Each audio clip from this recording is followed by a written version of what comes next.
Knowing that I have all of this equipment in here and I can't turn it on. Oh, so if I plug that in, then this should work.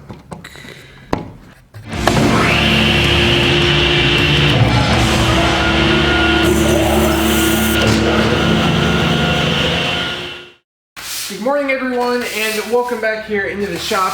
I hope you guys are all doing well. So I'm spending the first little bit of this morning, just kind of cleaning up and kind of getting the shop cleaned up and put back together after the project that we did on building the desk right here.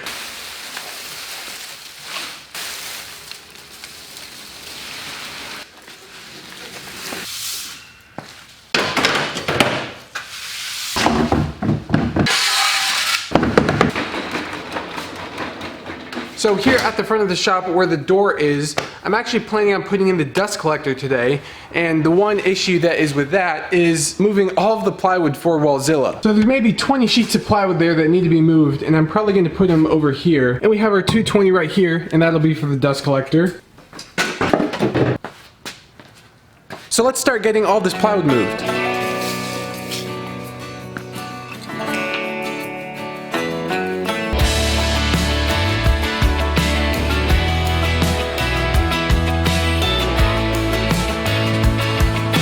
So with the space now nice and open, we can actually start thinking about how we want to do this. So the main difference with setting the dust collector up this time as compared to like when I set it up in the old shop is that this is actually going to be on the floor stand. It's not going to be mounted on the wall, and I think that way I would have the flexibility to move it or adjust it if I need to. I haven't even taken it out of the box since I bought it, so I'm going to get this unpacked, set up, and then we'll go from there.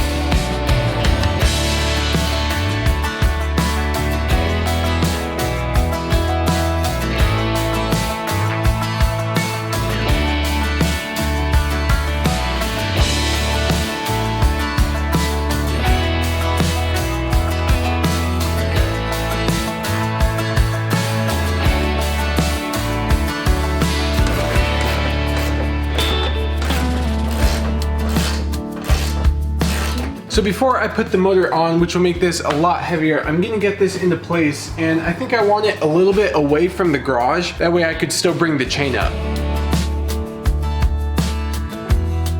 The other nice thing is the inlet for the ductwork is right against the wall too, which will be nice.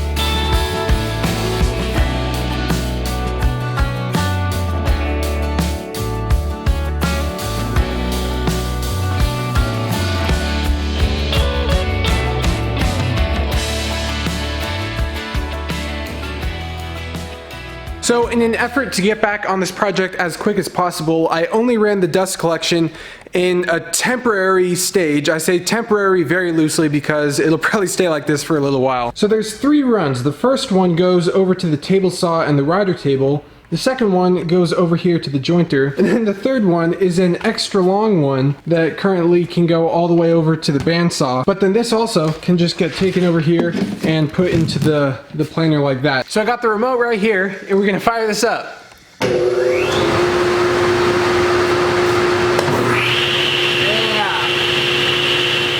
So with everything all set up now, I think it's actually about time we get to work on something. One of the shop projects I've been wanting to do here is getting all of these clamps that are on this tool cart up on the wall and out of the way, because I use those clamps, those Bessie clamps, so much. It'd be nice to actually grab them off of the wall instead of, you know, stooping down and trying to get them under the cart. That is the first thing we're going to be making here with all the power equipment. And you've probably heard several woodworkers say this, and that is that you can never have too many clamps, and I never have enough clamps. But the thing about that is these Bessie clamps, I have 10 of them, and I'd like to make room for expansion in the future if I end up getting more, which I know I probably will. And that kind of brings me into the drawing that I have here, and that is that it only actually is going to store 2 clamps, but I plan on making 5 of them. This will be on the French cleat, which will be secured to the wall, and it'll be easier down the road if I get more clamps to then make more of these sections and kind of make it like a modular system. So that's one of the benefits of having a French cleat. This whole distance here is about 5 inches and my inner distance is about 2 inches. The dado that needs to go in the middle here is going to be about 2 inches there as well. So I'm going to dig through the scraps, see what I find, and we'll go from there. So I found some 1/2 inch scraps of maple plywood, and I think these are going to be perfect for this. So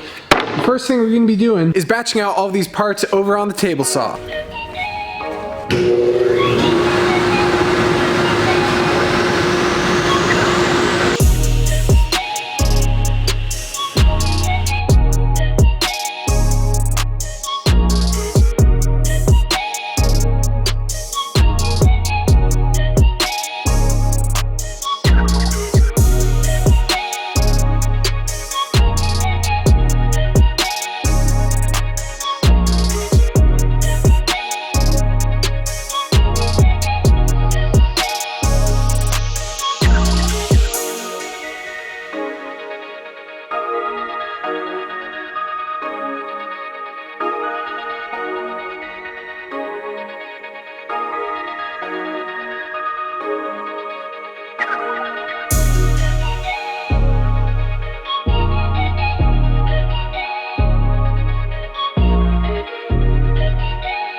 Was fun, you guys. I have to say, using all of the tools here today was very satisfying. I've been looking forward to that for a while now. And as you just saw, I also finished up a lovely clamp rack for all of my clamps. And this is pretty sweet though, because I can just take them and put them back, and it's not that hard, because before what I had with them being on the cart right there, I mean, it was always a pain to go under, you know, pick out 2 or 3 of them, hold them like that. And with this, it's accessible, it's right here, and it kind of looks cool too. So with that said, I hope that you guys enjoyed today's video. Make sure you subscribe and turn on notifications. That way when I post another video, you actually get notified. So with that said, thank you guys so much for watching, and I'll catch you in the next one.